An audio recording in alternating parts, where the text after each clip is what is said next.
Makna kalamul Imam Al-Ghazali rahimahullah wa nafa'ana bi'ulumi. Apabila kamu telah mengetahui jalan pikiran atau bahan renungan tentang dirimu,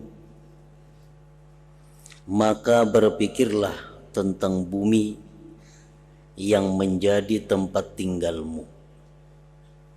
Kemudian tentang sungai-sungainya, lautan-lautannya, gunung-gunungnya, dan tambang-tambangnya. Kemudian naiklah dari bumi itu ke kerajaan-kerajaan langit. Dalam bab sebelumnya, Imam Al-Ghazali memberikan bahan renungan.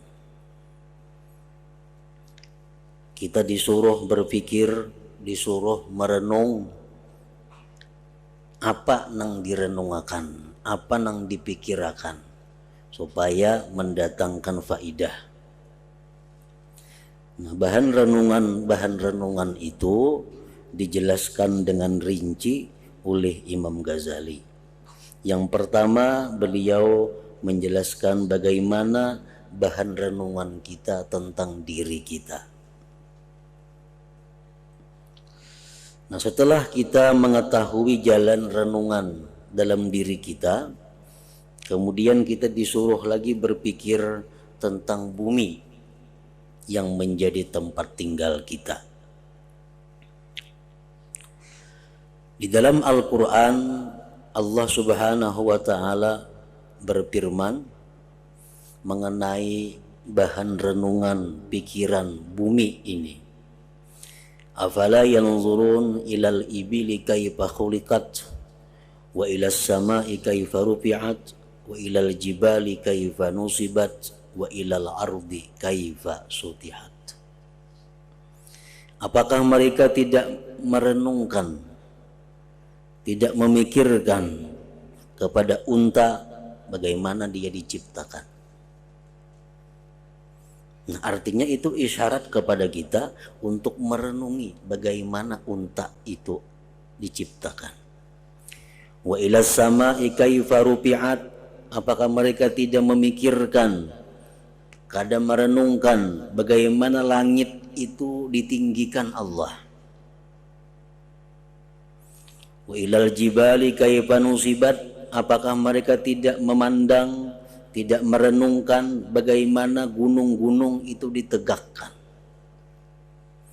Wa ilal ardi kaifa sutihat, dan adakah mereka itu tidak melihat, merenungkan bagaimana bumi itu dihamparkan, diratakan.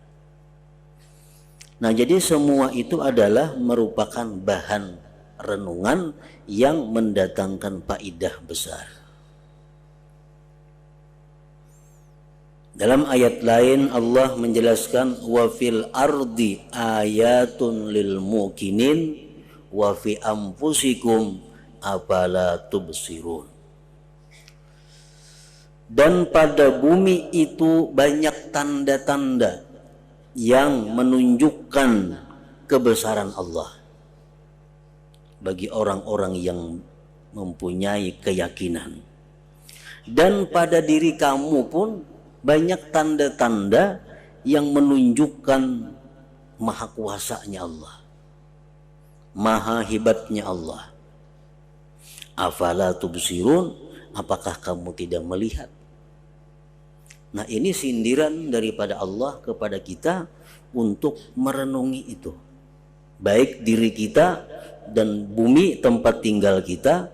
Di situ banyak terjadi tanda-tanda, banyak kelihatan tanda-tanda alamat yang menunjukkan Tuhan Allah Subhanahu wa Ta'ala Maha Esa, Maha Kuasa.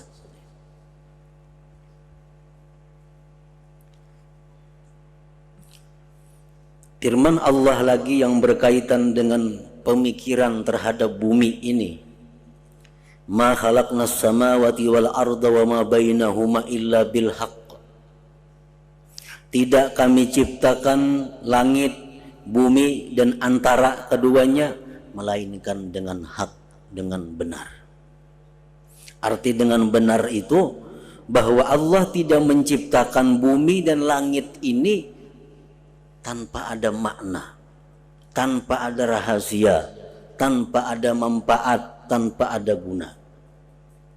Dan Allah menciptakan langit dan bumi ini serta menyediakan hukum-hukum yang berkaitan dengannya. Jadi setiap yang ada dalam bumi ataupun langit itu ada rahasia, ada faidah manfaatnya, dan ada hukum yang digali untuknya. Wa ma khalaqnas samawati wal arda wa ma bainahuma batila. Kami tidak menciptakan langit bumi antaranya itu sia-sia. Kalau kita mengatakan bahwa sesuatu yang di bumi ini kada bermakna, berarti kita kada beriman dengan Al-Quran. Sehalus apapun, sehina apapun menurut pandangan kita, nang ada di atas bumi atau dalam bumi itu pasti ada maknanya, ada rahasianya. Wa ma khalaqnas samawati wal arda wa ma bainahuma la'ibin. Kami tidak menciptakan langit, bumi dan antaranya main-main. Semuaan itu ada hukumnya. Pohon itu ada hukumnya, batu ada hukumnya, tanah ada hukumnya, tembaga ada hukumnya. Semuaan Allah menciptakan sesuatu itu disertakan dengan hukum-hukumnya.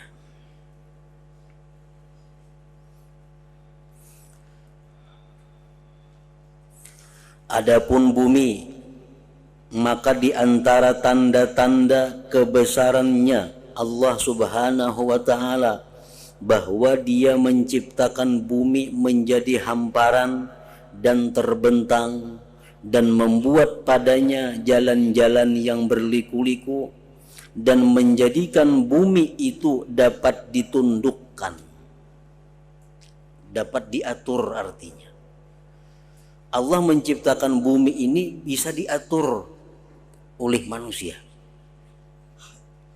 bisa ditabuk, bisa ditanami, agar kamu dapat berjalan dalam semua penjurunya. Nang rendah ditinggiakan, nang tinggi direndahkan. Jakanya bumi itu Allah ciptakan kada kawa diatur, tentu akan kada ada kehidupan di atas bumi ini.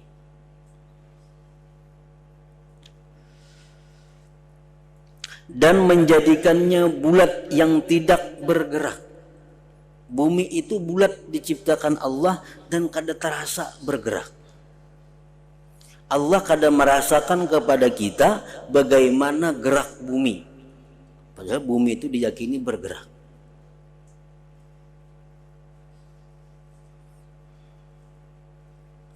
Dan meneguhkan padanya gunung-gunung sebagai tiang-tiang yang dapat mencegahnya dari bergoyang.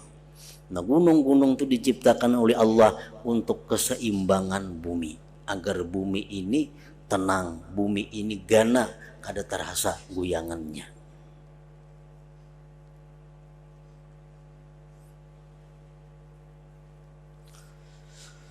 Kemudian Dia Allah Subhanahu wa Ta'ala meluaskan sisi bumi sehingga anak-anak Adam lemah dari sampai ke semua sudutnya, walaupun panjang umur mereka dan banyak keliling mereka.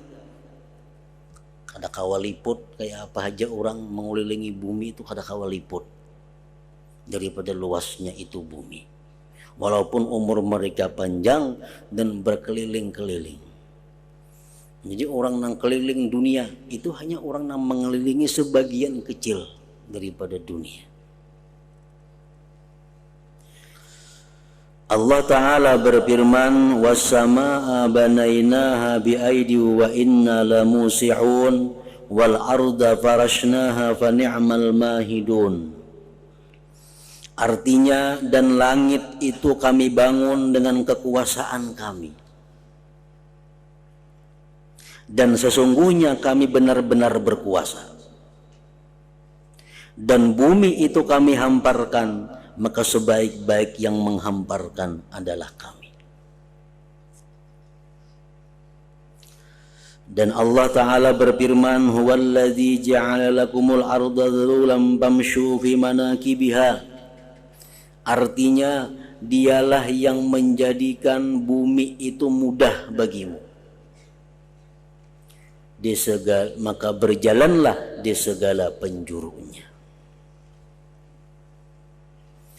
Dan Allah Ta'ala berfirman, allazi ja'ala lakumul arda firasya. Artinya dialah yang menjadikan bumi sebagai hamparan bagimu. Allah Ta'ala memperbanyak dalam kitabnya yang mulia Al-Quran daripada menyebut bumi. Mungkin ratusan kali disebut-sebut bumi di dalam Al-Quran itu, agar dibuat tafakkur, agar dibuat renungan tentang keajaiban bumi. Baik nang kita lihat dengan mata kepala kita, atau keajaiban bumi yang kita percayai melalui keyakinan kita.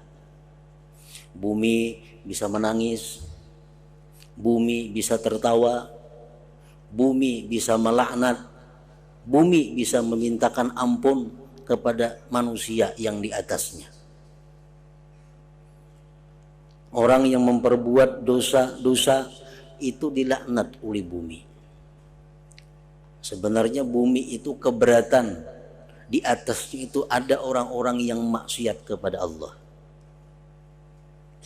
Orang-orang yang berzikir, orang-orang yang menuntut ilmu di atas bumi, bumi mendoakan ampunan kepada mereka.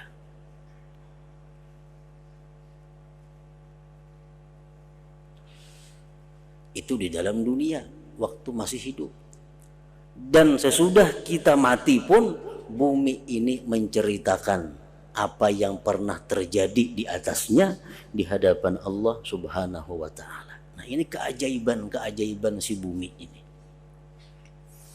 Rasulullah pernah membaca ayat yauma idzin tuhadditsu akhbaraha. Pada hari itu, ujar Tuhan dalam Al-Quran, bumi menceritakan kabar-kabarnya. Rasulullah bertanya, atadruna ma akhbaruha? Wahai sahabat, tahukah kalian apa itu kabar-kabar bumi? Qalu Allah wa rasuluhu a'lam. Sahabat menjawab, hanya Allah dan Rasul yang mengetahui. Qala, bersabda Nabi, fa inna akhbaraha an tashhada ala kulli abdin bima amila ala zahriha taqulu. Berkata bumi itu, likulli yaumin kaza kaza wa kaza. Taqulu amila yauma kaza kaza wa kaza. Ujar Rasulullah bahwa bumi itu, maksudnya kabar bumi itu bersaksi bumi. Bumi bersaksi atas tiap-tiap yang seseorang kerjakan di atasnya. Dia berkata, si Fulan bin Fulan pada hari anu, tanggal anu, jam anu, di atas aku melakukan hal-hal ini. Nah, itu keajaiban bumi.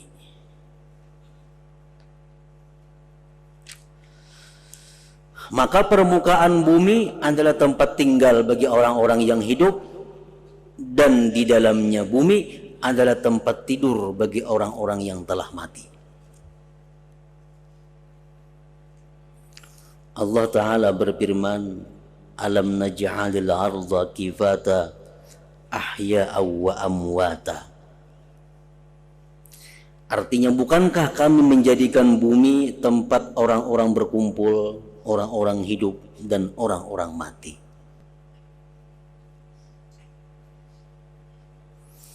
Maka perhatikanlah kepada bumi. Nah, ini yang dimaksud dengan bahan renungan. Perhatikanlah kepada bumi sedang ia mati, tandus. Bumi ini tandus, mati. Di atasnya kadada pohon-pohon, di atasnya kadada rumput. Bumi itu ngarannya mati. Lalu apabila air diturunkan di atasnya, maka ia si bumi itu bergerak, bertambah dan menjadi hijau. Nah, bumi yang asalnya tandus tuh kalau disiram lawan banyu, akhirnya tumbuh rumput-rumput sehingga hijau. Menumbuhkan keajaiban-keajaiban tumbuh-tumbuhan, macam-macam tumbuh-tumbuhan keluar di situ. Dan keluar daripada si bumi tadi macam-macam binatang. Ulat, cacing keluaran. Pada dahulunya bumi itu tandus, sunyi, sepi, kadada apa-apa.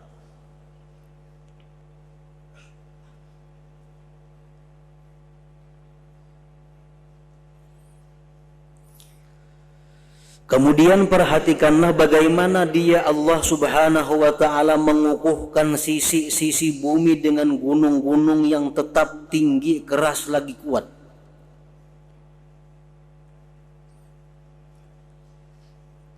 Dan bagaimana dia menitipkan air-air di bawahnya, di bawah bumi, lalu ia memancarkan mata-mata air dan mengalirkan sungai-sungai yang mengalir atas permukaan bumi, dan mengeluarkan dari batu yang kering dan dari tanah yang kotor akan air yang halus, tawar, bersih dan nyaman rasanya.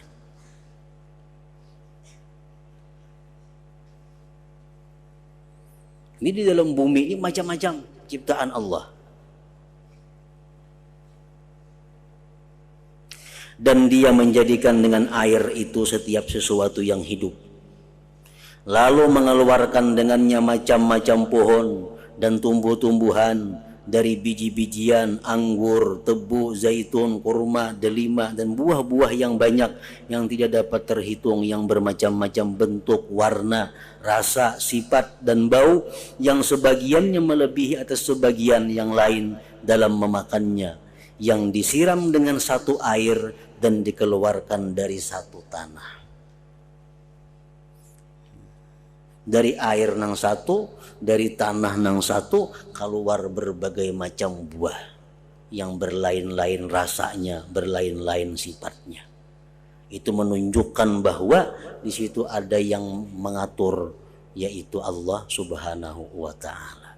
Nah, itu tafakkur tentang alamat, tanda-tanda kebesaran Allah Subhanahu wa ta'ala yang ada di atas bumi ini.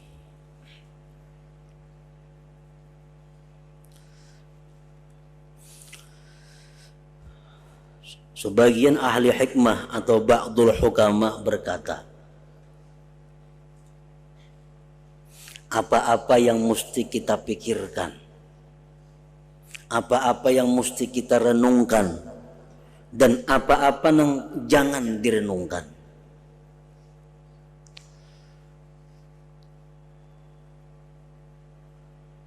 Ada 5 hal yang mesti direnungkan. Artinya kalau kita merenungkan 5 perkara ini, kita akan dapat pahala ibadah setahun.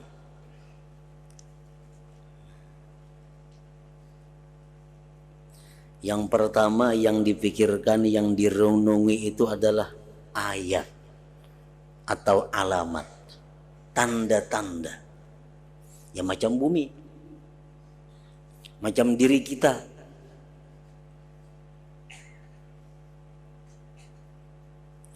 Orang yang suka merenungi tanda-tanda keajaiban-keajaiban itu akan membuahkan tambah yakin dan ma'rifat kepada Allah Subhanahu wa ta'ala. Menambah keyakinannya bahwa Allah itu Maha Esa. Menambah keyakinannya Allah itu Maha Kuasa. Karena dia sering merenungi ciptaan-ciptaan Allah Subhanahu wa ta'ala. Nah, kalau kita merenungi bumi, merenungi tumbuh-tumbuhan tadi, itu pahalanya ibadah setahun. Kayak apa cara merenungi? Nah, itu pohon dahulunya kedada, sekarang ada dan tumbuh berbuah. Pasti ada itu yang menyiram, pasti ada itu yang membuahkan, pasti ada yang menumbuhkan. Dan dalil Al-Quran maupun hadis bahwa yang memperbuat itu semua adalah Allah Subhanahu wa Ta'ala. Tafakkur macam itu yang mendatangkan pahala ibadah setahun. Yang pertama yang ditafakkurkan itu adalah tanda-tanda yang menunjukkan keesaan Allah. Yang kedua yang kita tafakkur itu bin na'mah, nikmat. Kita renungi nikmat Allah kepada kita.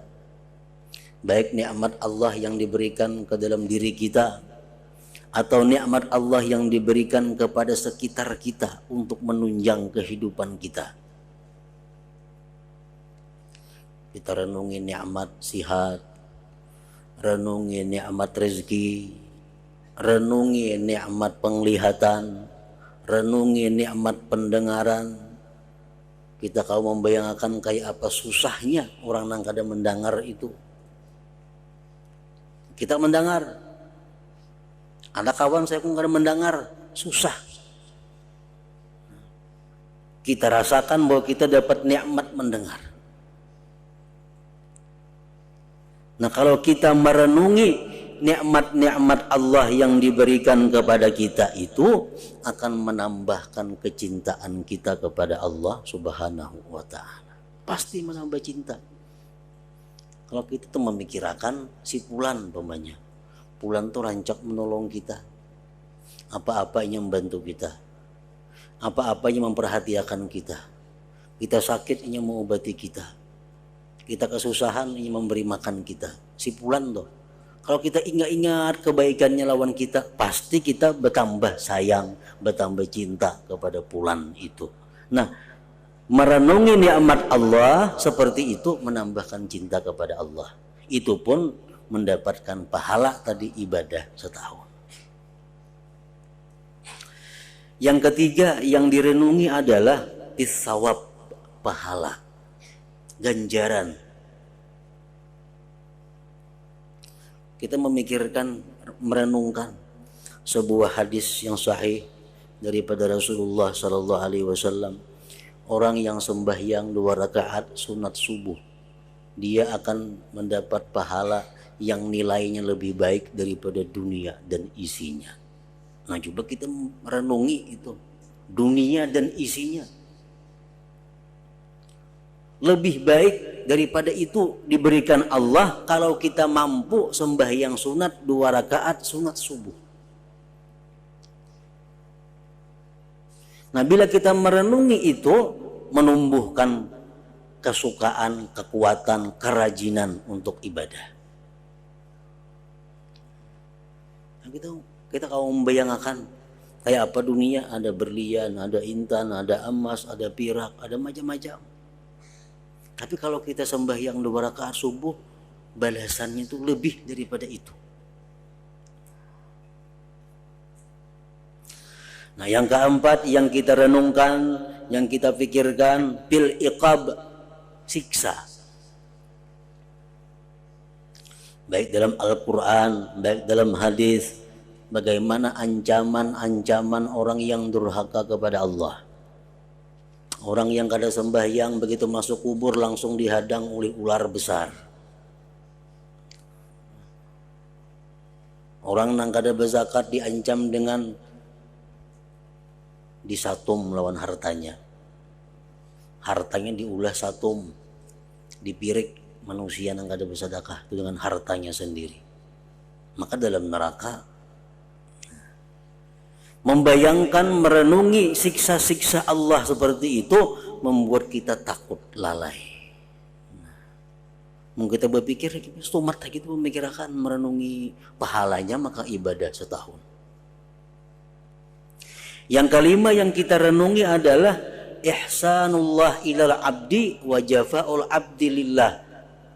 Kita renungi baiknya Allah itu lawan kita dan renggangnya kita bagi Allah. Allah setiap saat memberikan kepada kita macam-macam, sedangkan kita menghadapinya, melayaninya sangat jauh. Pantaskah kita nang macam ini dapat nikmat seperti ini? Sembahyang kada kekaruan, beribadah masih belum jelas, menuntut ilmu berapa kali ada, tapi dapat nikmat dari Allah luar biasa. Nah, itu berpikir macam itu membuat kita malu kepada Allah Subhanahu wa taala. Nah, 5 hal itu nang patut direnungkan. Bila kita merenungkan, nilainya tadi pahala ibadah setahun. Kemudian lagi ba'dul hukama tadi mengatakan jangan coba-coba berpikir merenungi 3 hal, karena ini akibatnya kada baik. Merenungi 3 hal ini bukan hanya dapat sesuatu yang kada disenangi Allah, jauh daripada dapat pahala. Jadi kada samuan tafakur itu dapat pahala, kada. Tafakur dalam 5 perkara tadi bujur dapat pahala besar. Tapi ada 3 hal yang bila tafakur di situ bisa-bisa mendatangkan kejahatan. 1, tilfakar, pada kefakiran. Jangan merenung, susahnya aku nih hidup rumah miris, mena kontrakan. Kayak apa kita nih bebandelon bini yang umpamanya nih merunding, memikirkan kefakiran nih. Nah, jangan sekali-kali memikirkan kefakiran itu. Kenapa? Karena maulah sedih. Maulah sedih benar. Pikirkan nak kalau jadi sugih kada juga. Bahkan bertambah sedih dan timbul keinginan tamak. Timbul tamak. Yang kedua yang jangan dipikirkan, fiman zalamaka, tentang orang yang menganiaya engkau. Ini diingat-ingat orang yang menganiaya seorang. Orang yang menzalimi, diingat-ingat, dipikirkan. Itu akibatnya membuat keras hati dan dendam. Ada baik itu. Yang ketiga, jangan merenungi tentang kekal atau lama dalam dunia ini. Kayak apa kita tentang 2014, 2015, berpikir 2010 aja hanya masuk, sudah 2015 pikirannya. Nah, bila memikirkan itu kalau jadi pahala, bahkan dapat mengakibatkan apa? Yusawi pul amal, menunda-nunda amal kebaikan.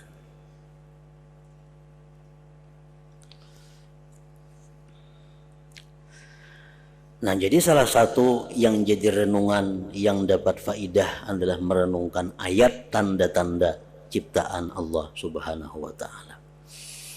Kalau kamu berkata atau bertanya, sesungguhnya bermacam-macam tumbuh-tumbuhan itu disebabkan berlainan bibit-bibit dan asal-asalnya.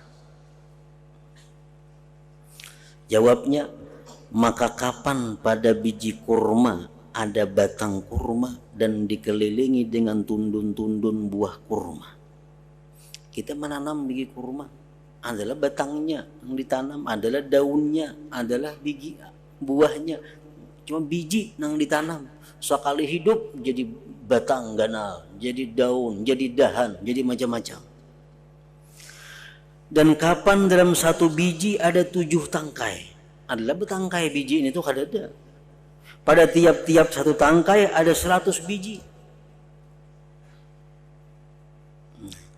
Kemudian perhatikanlah kepada tanah orang-orang Badui dan periksalah zahirnya dan batinnya, maka kamu dapat melihat tanahnya yang menyerupai.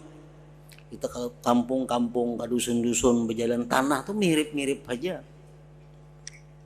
Lalu apabila air diturunkan di atasnya, maka tanah tadi berguncang, bertambah dan menumbuhkan dari setiap pasangan yang indah akan warna yang bermacam-macam dan tumbuh-tumbuhan yang menyerupai dan yang tidak menyerupai. Bagi masing-masing ada rasa, bau, warna, dan bentuk yang berbeda dengan yang lainnya.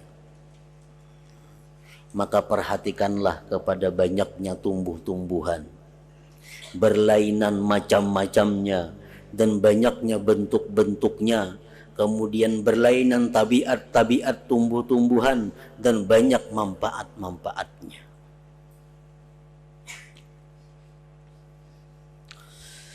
Dan bagaimana Allah Ta'ala menitipkan pohon-pohon yang berguna lagi ganjil, maka tumbuh-tumbuhan ini dapat menjadi makanan, dan ini tumbuh-tumbuhan dapat menguatkan, dan ini dapat menghidupkan, dan ini dapat membunuh. Ada orang bila makan buah itu mati. Dan ini mendinginkan, dan ini dapat memanaskan. Dan apabila berhasil dalam perut besar, maka ia mencegah penyakit kuning dari dalam urat-urat. Dan ini mengubah kepada penyakit kuning. Bila orang makannya kebanyakan jadi penyakit lipar. Dan ini mencegah balgam dan campuran dalam limpa. Dan ini mengubah kepada keduanya. Dan ini dapat membersihkan darah. Dan ini mengubah darah. Dan ini membawa gembira. Dan ini dapat menidurkan.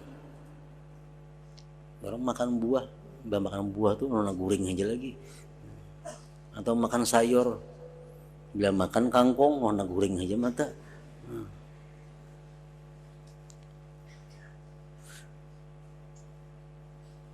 Dan ini dapat menguatkan, dan ini buah dapat melemahkan seseorang. Nah, manfaat buah-buah itu ada yang dapat diketahui dengan penelitian-penelitian, dan ada juga yang dapat diketahui dengan nurun nubuwah, dengan cahaya kenabian. Seperti buah utruj, buah limau. Manfaat buah limau sudah tahu semuaan, vitamin C. Arti memberi kesegaran, kekebalan tubuh dan lain-lain. Itu manfaat yang kawa diteliti oleh para ahli. Limau itu manfaatnya. Tapi ada manfaat-manfaat yang hanya diketahui dengan ilmu mukasyafah. Seperti Imam Ad-Damiri berkata, al-baitul ladzi fihil utruj la yadkhuluhu syaitan wal jan. Rumah nang di rumah itu ada jeruk, ada limau, rumah itu kada dimasuki oleh jin. Itu kata kalau diteliti ilmu ahli-ahli yang biasa. Ini ilmu dapat diketahui dengan nurun nubuwah, dengan cahaya kenabian atau cahaya kewalian seseorang. Rumah nang ada jeruk, jin kada mau masuk. Rumah-rumah nang bahantu, limau aja bawakan situ. Nah,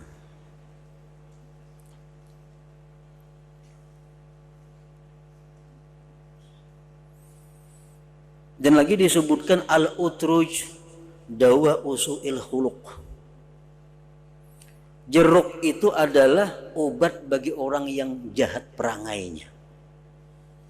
Ada satu kaum datang kepada Nabi waktu itu. Kaum ini mempunyai anak-anak yang jahat perangainya.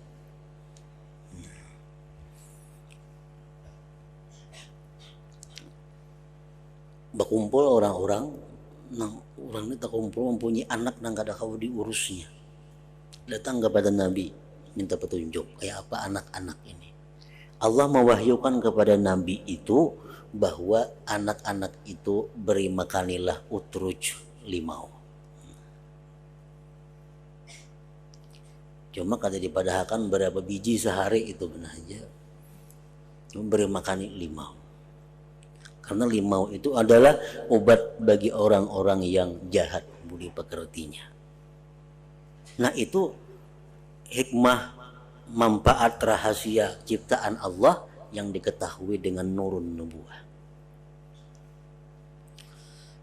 Imam Ja'far As-Shadiq mengatakan, aklur rumman yunawwirul qalb memakan buah delima itu menerangi hati. Nah, buah delima penerang hati.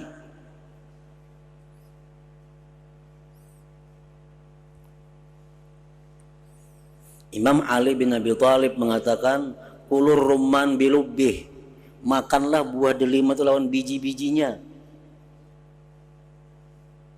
Fa innahu dibagul ma'iddah, karena itu merupakan pembersih perut.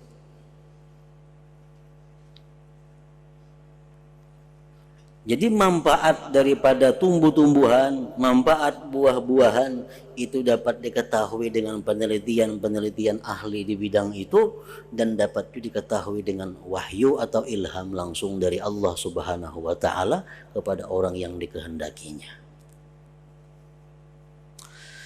Maka tidak tumbuh dari bumi sehelai daun dan tumbuh-tumbuhan, melainkan padanya ada manfaat-manfaat di mana manusia tidak mampu mengetahui hakikatnya itu.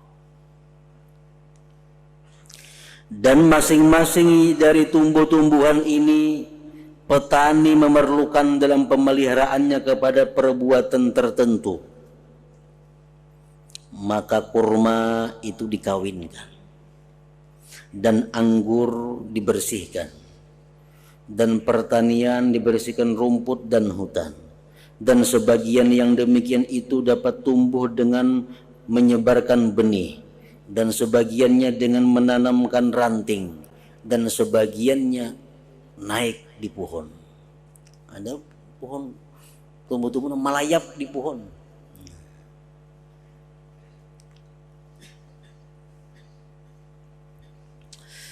Jikalau kita berkehendak menyebutkan bermacam-macam jenis tumbuh-tumbuhan dan kemanfaatan-kemanfaatannya, keadaan-keadaannya dan keajaiban-keajaibannya, niscaya hari-hari habis dalam menyipati yang demikian itu. Maka cukup bagimu dari tiap-tiap jenis sekelumit yang sedikit yang menunjukkan kepadamu atas jalan pikiran. Imam Ghazali mengulahkan bahan kita berpikir. Banyak yang bisa diulah bahan berpikir, baik dalam diri kita, baik bumi, baik tumbuh-tumbuhan dan lainnya, yang menunjukkan kepadamu atas jalan pikiran atau bahan tafakur. Maka inilah keajaiban-keajaiban tumbuh-tumbuhan tadi.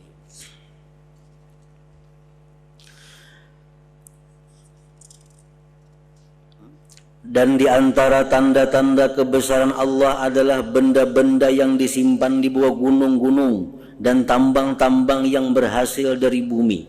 Maka pada bumi ada potongan-potongan yang berdekatan lagi bermacam-macam. Maka perhatikanlah kepada gunung-gunung, bagaimana keluar daripadanya benda-benda yang berharga seperti emas, perak, firuz, yakut dan lain-lain. Sebagiannya ada yang tercetak di bawah palu-palu, ada yang dibikin lawan tukul seperti emas, perak, tembaga, timah dan besi. Dan sebagiannya tidak dapat tercetak seperti firuz dan yakut. Itu kada kalau ditukul. Dan bagaimana Allah menunjukkan manusia kepada mengeluarkannya, membersihkannya, membuat bejana-bejana, alat-alat, uang dan perhiasan daripadanya. Kemudian perhatikanlah kepada tambang-tambang bumi seperti minyak tanah, belirang, tir dan lain-lainnya. Dan sekurang-kurangnya adalah garam, uyah. Dan tidak diperlukan kepadanya selain untuk melezatkan makanan. Secara zahir uyah itu gunanya hanya untuk menyamanakan makanan. Jikalau suatu negeri kosong daripadanya, kada beuyah, niscaya kebinasaan segera datang kepadanya.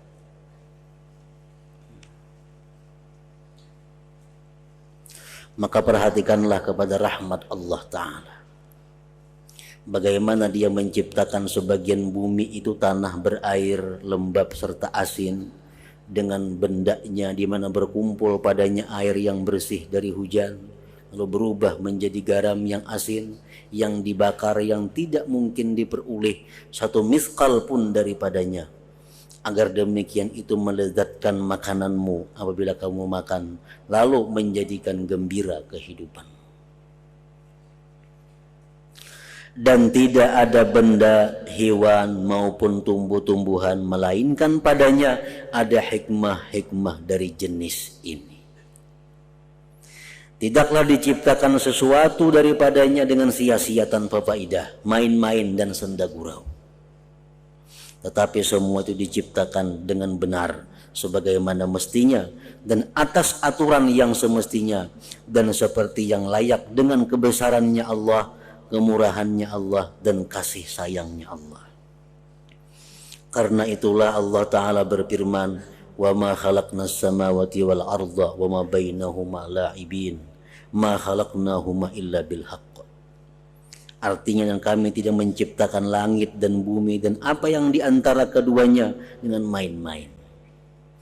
Kami tidak menciptakan keduanya melainkan dengan hak, dengan benar, dengan ada peraturan-peraturannya.